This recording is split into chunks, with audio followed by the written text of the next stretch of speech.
Hi guys, and welcome to the channel. For this video, I wanted to show you how I make my bookmarks in its entirety from beginning to end. I'll be going over some layouts and the tools I use for the process, some hiccups I encountered, and hopefully some tips and tricks that you may want to consider if you want to build your own bookmarks. These pieces are actually ones I've done in the past and became a fan favorite at conventions years ago. These are all iconic characters that we all know and love from Star Wars. But I was also curious if I could take them outside of just being printed, framed, and hung on walls. So I thought of a smaller product, bookmarks. I sized them down and added some graphic design elements for visual interest to stand out just a little bit more. This is how I approached the use of my very own art, and you can easily do this with yours. But before I do, I wanted to let you know what I'll be covering here in this video. I've broken it down into a few different sections.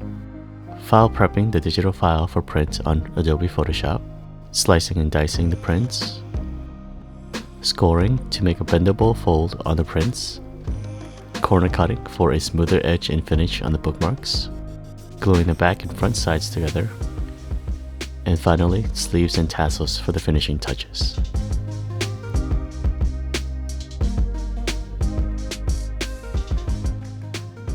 I sized these guys at 2 by 5.5 inches and laid them out on an 11 by 17 inch canvas.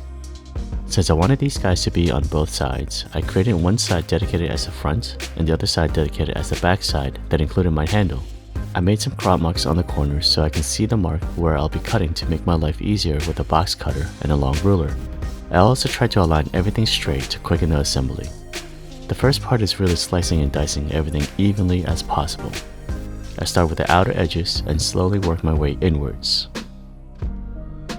Lastly, I also included a small gap between the front and back sides so I can make the scoring part a little bit easier and to account for the thickness of the blade.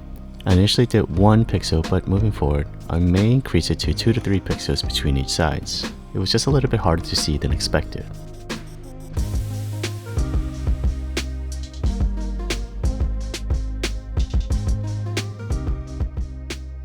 I used a giant metal ruler for straight lines and a box cutter throughout the whole process. This part was the most tedious section of the process because I had to be precise when making my cuts. In hindsight, I definitely could have used a paper trimmer to kind of speed up the process a bit that I may consider in the future, but I was able to have complete control and got crisp, straight lines. If I did miss a line or slipped and cut the image, it kind of affects the rest of the assembly line. So that's where the crop marks helped. When making the cuts, I was also making sure to do a couple of light strikes before separating the pieces. I was taught way back in high school in a photography class to not rush slicing and dicing when it came to using an X-Acto knife, and to do a few strikes to make sure it goes through nice and smoothly to avoid headaches. Once I was able to get a good feel of it, I could detach them with ease.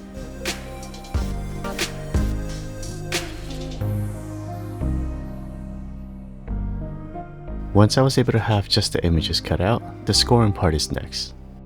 This section is still a little bit delicate. This is where the tiny gap between the front and back sides come in handy. I align my ruler and using the box cutter, do several strikes on the paper, softly. The goal here is not to cut it all the way through, but just enough so I can easily bend and fold the pieces together later on. This saves me the hassle of alignment later when gluing. Or worse, gluing things upside down or overall using the wrong pieces. If I notice I went through all the way, I simply pull back a little and lighten the force a bit. And that still works because most of the piece is still just scored and not fully cut.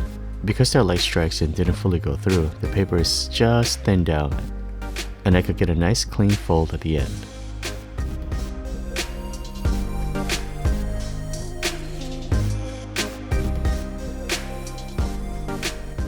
To make it a more premium feel, I wanted to soften the edges, so I bought myself a corner cutter. This particular one was from Amazon and comes with 3 size options: small, medium, and large. You can see me testing it out here on the pieces of scraps as I try to make my decision on the roundness of it. For this particular set, I decided to corner cut using the small sized option. The device doesn't come with the best visibility on the size label. So moving forward, I'll probably put a small piece of painter's tape or something of the sort that will act as a marker to remind myself which one to use. The last thing I want is to have 3 corners cut correctly, but the 4th one accidentally cut way too large, causing an unevenness to it.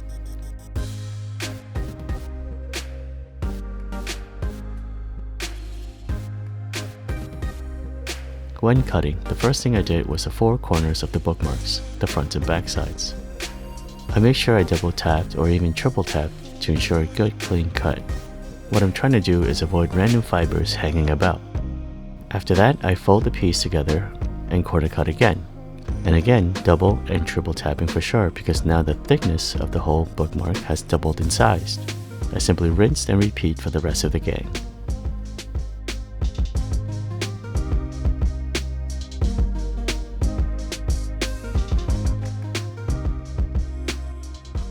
Okay, so good news. The hard part is pretty much done, and the rest of the process gets a little bit easier.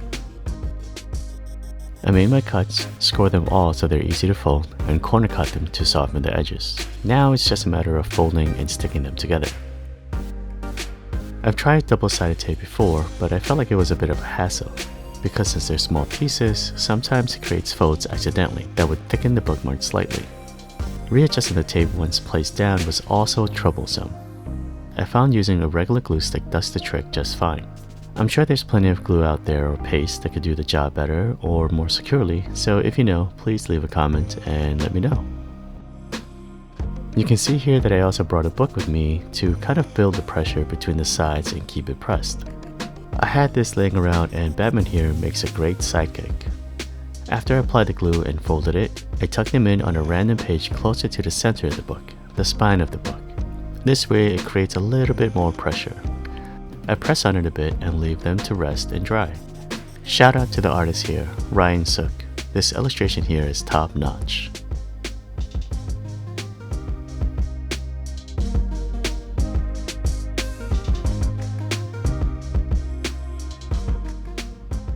They're looking pretty amazing at this point, I'm thinking. It's got good clean sides, corners are softened, and the glue is holding them into place perfectly. The last part is actually pretty much the easiest, inserting them into sleeves and providing a tassel for the readers to use easily. I've tried making bookmarks before and looked at other videos that use laminated machines. I actually gave it a go, but the problem with that was creating more steps into it.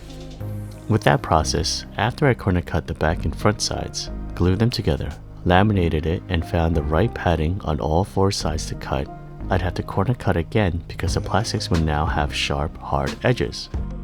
I would hate for a customer to feel a sharpness on the bookmarks and cause a scratch or a sharp poke at them. It's just a bad user experience.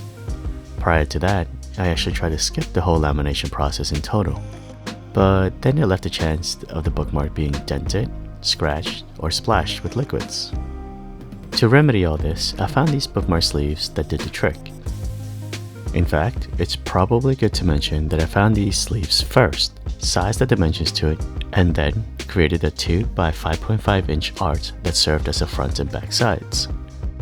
I also actually made the art slightly bigger than the opening of the sleeves, so that if a customer would want to repurpose the sleeves, they can by simply grabbing the top tip of the piece and pulling it out. But being that they're so pretty, let's hope it doesn't come to that end. The end result, I think, speaks for themselves. It took a lot of trial and error, but the end product came out pretty decent, I think. What about you? What are your thoughts? These guys are actually available on my Etsy shop, so if you want to head over and take a look at these and other products, please click on the link found in the description or at my YouTube bio.